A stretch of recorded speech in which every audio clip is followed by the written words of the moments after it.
Salut à tous et bienvenue dans un nouveau vlog. On est la veille de Noël et ça, c'est trop cool. Ça fait je ne sais pas combien de semaines que j'attends ce moment. Je suis un grand fan de Noël comme beaucoup de monde, hein. On est à l'atelier. Je suis arrivé il y a à peu près 1 heure parce que vous avez vu, j'ai fait beaucoup de bûches pour des amis et de la famille qui vont passer les récupérer. Elles sont toutes, regardez, hop, voilà, elles sont toutes dans leur boîte. Il y a déjà des personnes qui sont passées en prendre. Aujourd'hui, on va préparer le réveillon de Noël à l'atelier. C'est cool. Enfin, mon père cuisine son cabri chez lui parce qu'il a ses repères et ses habitudes et il est un peu à l'ancienne. Nous, tous les autres, donc Richard, Daniel, ma mère, Elissa et moi, on va cuisiner à l'atelier notre repas de Noël. Donc Elissa est descendue à Leclerc prendre nos commandes du jour. Voilà les choses fraîches, le chapon de Bresse, les fruits de mer, quoi d'autre, le pain, etc. C'est parti pour un vlog préparation du réveillon. Alors regardez, je vais vous montrer la bûche que je nous ai fait à nous pour Noël. C'est la même que j'ai fait pour les autres, mais Elissa voulait à tout prix la marron poire vanille. Donc regardez, elle est ici. Et voilà, regardez, la marron poire vanille. Donc je vous cache pas que j'ai gardé la plus moche pour nous, hein. Pour les autres, j'ai donné les belles. Vous voyez, elle a un petit défaut ici et elle a un petit peu de glaçage qui a coulé là. Voilà, sinon elle est jolie quand même. Une belle petite bûche marron poire vanille. Donc j'espère qu'on va se régaler avec ça déjà. Donc le dessert, ce qui est bien, c'est que le dessert est déjà prêt. Qui j'ai retrouvé à l'atelier. L'amour de ma vie. On est donc toujours à l'atelier. Elissa vient de ramener les courses. Alors elle a ramené le chapon, le pain. Elle est partie chercher son téléphone dans la voiture. Fais attention en traversant. On va pouvoir commencer les hostilités. Donc le chapon est là. 3,5 kg. Donc voilà, maintenant ce que je vais faire, moi, il est midi. On va aller manger à la maison tranquille, on va remonter en début d'après-midi et je vais commencer donc à faire ma farce, etc. Et en fait, ce chapon, j'aimerais vraiment le cuire, mais je vous montrerai tout ça tout à l'heure, mais vraiment bien, vous savez, de façon très en cuisson lente. Voilà, on a le temps aujourd'hui, donc j'ai vraiment envie de réussir à faire un chapon de Bresse très goûteux. Il y a Elissa qui est arrivée aussi, qui est là. C'est elle. Flappy dehors. Mets le chien dehors, s'il te plaît. Et ferme la porte. Non, attends, elle claque pas la porte, hein. Voilà. Sa tête. Bon, on se retrouve en début d'après-midi. On a mangé avec Elissa et là à la maison. Les parents d'Elissa ont mangé en ville. Et mon père a mangé chez son frère, je crois. Bref, on a mangé des pâtes, rien d'exceptionnel parce qu'il faut se réserver pour ce soir. Alors regardez, désolé, j'étais interrompu. Bon, vous le verrez pas parce que j'aurais coupé. J'étais interrompu par quelqu'un qui est venu prendre sa bûche encore. Ça fait trop plaisir. À chaque fois, ils les regardent, ils font waouh, trop belle et tout. Ça me fait vraiment plaisir. J'espère surtout qu'elles seront bonnes. Regardez ce que je voulais vous montrer. Le fameux chapon de Bresse que Elissa a été chercher ce matin au Leclerc, donc de Baléone. Une belle volaille, j'en ai jamais cuisiné, j'ai trop hâte de m'y mettre, il paraît que c'est délicieux, donc c'est une nouvelle expérience pour moi. Je vais faire ça avec une petite farce marron, girole, voilà, une recette d'hiver. J'ai regardé plusieurs façons de le cuisiner, parce que bon, moi j'ai l'habitude quand même de cuisiner de la volaille, etc. Mais là, vu que c'est quand même un produit assez noble, j'ai vraiment envie de faire une cuisson un peu particulière. Alors j'ai vu des cuissons à basse température, j'ai vu des cuissons dans des fours très chauds. Difficile de savoir quoi faire, mais moi, je pense que je vais plutôt prendre mon temps pour la cuire parce que les cuissons un peu basse température, c'est toujours mieux. Enfin, moi, c'est ce que je préfère. Et vu qu'on a le temps aujourd'hui, on a à peu près 1 heure de cuisson par kilo apparemment, hein, c'est toujours ça, plus ou moins. Celui-là, il fait 3 kg 100. Donc on va être à 3h10 de cuisson à peu près. Et voilà, avec comme garniture des pommes de terre grenaille, il n'y a rien de meilleur de manière, franchement. On va commencer vers 16h. Là, il est que 14h, hein, je suis venu en avance pour que les gens puissent venir récupérer leur bûche. Mais voilà, à partir de 16h, je vous filmerai toute notre petite préparation. Bon voilà, il est 16h, je pense que toute la famille ne va pas tarder à me rejoindre. Je me suis avancé juste sur un petit élément. J'ai fait un bouillon de légumes, regardez. Hop, voilà, un bon bouillon de légumes.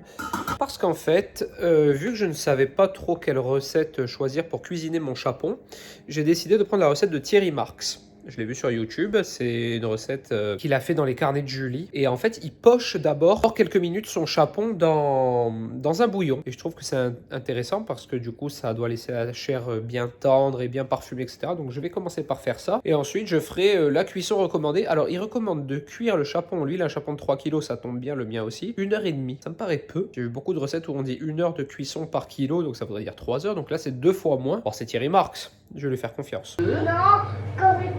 C'est sombre aussi. Bon, il y a tout le monde qui est arrivé, ma mère, Daniel, Ella, Elissa, et du coup on va passer à la préparation du réveillon. Donc elles vont faire les toasts, etc. Et moi je vais commencer à m'occuper du chapon maintenant. Bon ben je suis de nouveau tout seul. Finalement ils vont tout préparer à la maison parce qu'en fait on s'est rendu compte que, étant donné il y a une fête ce soir au village aussi, enfin une fête, il y a une veillée à l'église et ensuite un feu de Noël sur la place du village. Et en fait c'est à côté, vraiment juste à côté de chez nous, alors que l'atelier est quand même plus loin. Donc je peux pas être à la fois devant mon four ici à arroser mon chapon et en même temps en bas, et j'aimerais bien y aller. Donc je vais faire ma farce ici et ensuite je cuirai mon chapon à la maison. Comme ça je serai à côté des festivités et je pourrai l'arroser pour pas le laisser tout seul. Maintenant je vais passer à la farce de mon chapon, puis je vais vous filmer ça en accéléré. Vous allez voir, c'est une petite farce classique.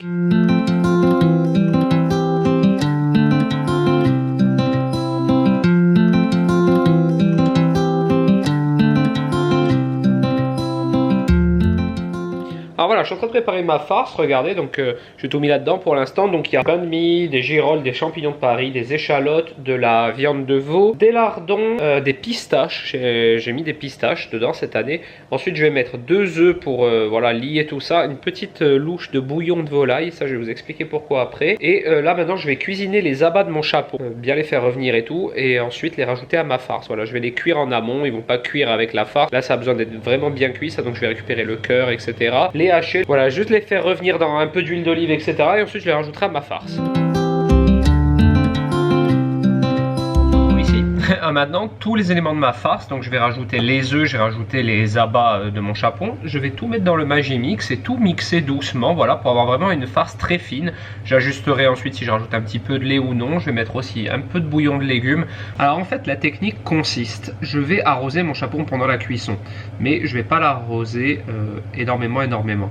Ce qui va se passer, c'est que j'essaye de mettre le plus de farce vraiment humide à l'intérieur, voilà, avec de l'humidité, donc avec un peu de lait, avec un peu de bouillon, les légumes contiennent de l'eau, etc.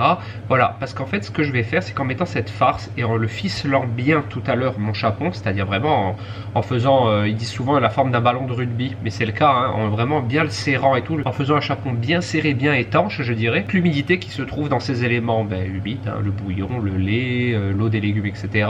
Ça va nourrir à l'intérieur mon chapon et nourrir la chair. Voilà, ça va faire de la vapeur qui va essayer de s'échapper, et s'il est bien ficelé, elle n'arrive pas trop à s'échapper et ça nourrit le chapon de l'intérieur, c'est ça qui le laisse très tendre aussi. Donc voilà, c'est pour ça que je vais faire ce type de farce.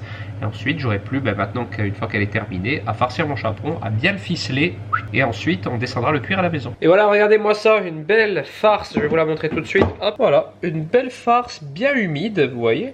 Donc, un petit peu fait à l'œil, hein, mais bon, voilà, j'ai pas l'habitude, j'en fais pas souvent, mais je connais un peu la texture à laquelle je veux arriver. Donc, j'ai mis des œufs, un petit peu de bouillon de légumes que j'ai fait tout à l'heure. J'ai mis aussi un petit peu de crème. Ça, c'est pour le côté, voilà, humide. Les légumes, évidemment. Les champignons vont rendre de l'humidité aussi, voilà, tout ça. Donc tout ça, ça va contribuer, quand ça va faire un effet un peu cocotte minute, hein, quand tout sera ça dans le chapon bien serré, et la vapeur à l'intérieur va se dégager et va nourrir la peau du chapon, mais par l'intérieur. Ça, c'est une technique. Du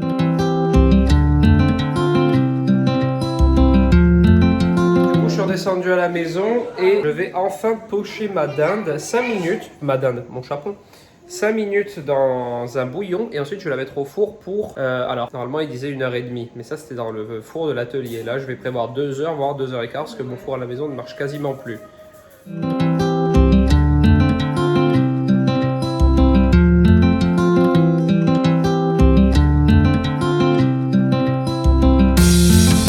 Donc là, j'ai poché ma dinde pendant 10 minutes, je l'ai séchée au sèche-cheveux, ce qui fait qu'elle est toute sèche et elle a pris la saveur du bouillon. Et maintenant, on va la mettre à cuire. Donc bon, dans un four normal, c'est 1h30 selon la recette de Thierry Marx. Mais moi, dans mon four, je pense que je vais avoir pour 2h15 minimum, parce qu'il marche plus du tout, je m'en rends compte. Hein. Donc je vais devoir tester la cuisson au fur et à mesure. Alors le chapon, ça se met sur le côté. Ah, vous savez, je le mets sur le côté. Alors faut bien le ficeler comme un ballon de rugby, tu vois, comme j'ai fait là. J'ai fait comme j'ai pu parce qu'on n'avait pas la bonne aiguille. L'aiguille traversait pas tout ça de part en part. Ouais. Je les ficelé quand même ballon de rugby, ça c'est pour que tu sais, quand tu le cuis, les ailes elles se déploient un peu, tu sais, ils s'écartent. Ouais. Et en fait, du coup, vu qu'elles sont comme ça en l'air, elles cuisent trop vite. D'accord. Là, il cuit vraiment comme un petit rôti, tu vois. Donc, je le mets sur le côté et à mi-cuisson, je le retourne sur l'autre côté et je l'arrose de temps en temps avec son jus. Voilà. Très bien. Et du coup, les pommes de terre, tu vas les faire chez ton père. Du coup, les pommes de terre, je vais faire chez mon père, comme ça je rentre plus à l'atelier ce soir. Cool. Bon voilà, en accompagnement du chapon, il y a des pommes de terre marron, champignons, oignons. Je vais rajouter des girolles en cours de cuisson parce que ça cuit plus vite. Et voilà, ça part au four maintenant. Tout ce qu'ont préparé les filles, donc les toasts de saumon, toasts de saumon. Les homards sont là. Il y a les coquillages ici au fond. Les toasts de foie gras, je les vois pas. Ah oui, ils sont en dessous. Ouais, il y a les toasts de foie gras en dessous. Alors après, au niveau du vin, on a pris du Santarmé tout blanc, Clos Paoli et Ribeiros en rouge. Il y a le Gewürztraminer en blanc, voilà, d'Alsace, et le Muscat. Voilà. Ça, c'est un peu les vins de ce soir, mais j'en ai encore à la cave au cas où. Bon, la soirée a commencé, je me suis juste pas encore coiffé, mais je me suis changé. On a commencé à faire le petit apéro sur le comptoir, qu'on fait tous les ans à Noël. On prend l'apéro sur le comptoir d'abord. Et là, maintenant, ce qu'on va faire, c'est que je vais ouvrir la boîte de caviar et on va le goûter tous ensemble. Voilà. Regarde. Oh là là. Là, on va faire les cuillères.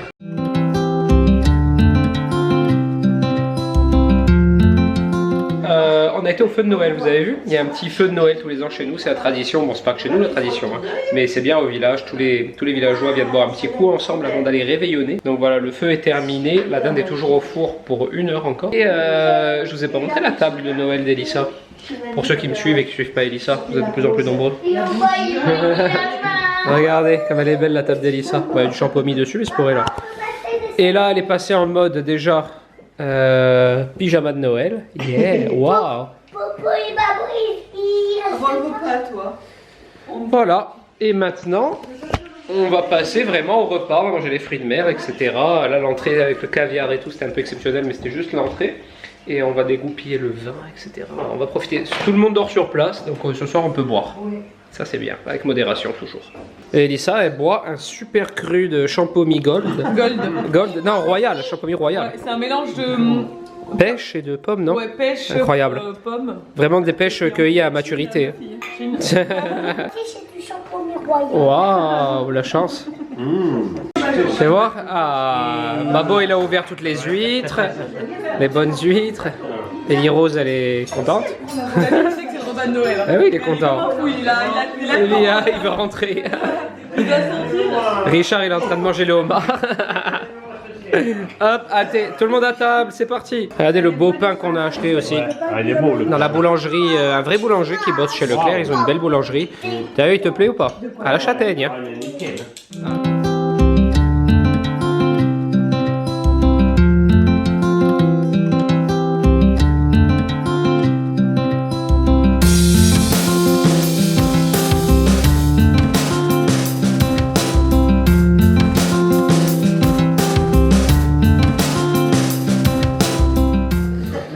Bon, c'est l'heure de la bûche, elle est là.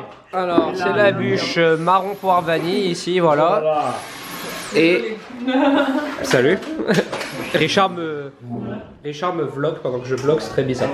Et voilà, c'est le repas touche à sa fin. On a très bien mangé et maintenant c'est l'heure de la bûche. La bûche. Et voilà, plus de coupe de cheveux, plus de chemise, plus rien. C'est la soirée de réveillon de Noël touche à sa fin. Elissa, elle est trop performante. En fait, moi j'ai fait à manger. Elissa, elle est en train de ranger toute la maison et tout. Franchement, moi il est pas tard, il est 23 h. Quoi? Je te le prends, Wawa chérie. Et là, il faut que tu dormes maintenant. Hein. Oui. Allez vite, le Papa Noël il va arriver ma chérie. Quand? Là, bientôt, dors vite. Fais-moi que tu... Je ferme pas la porte, je veux que tu fasses dodo. Et ouais, c'était super cool, comme d'habitude, hein, encore un très bon Noël de passé.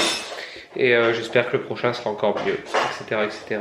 Ouais, Elissa, elle est en train de tout ranger, elle a fait tourner de la vaisselle, elle range tout, genre la maison est nickel. Presque. Enfin, bientôt. Et là, elle a préparé le biscuit et le verre de lait pour le Papa Noël, parce que je pense que le Papa Noël va pas tarder.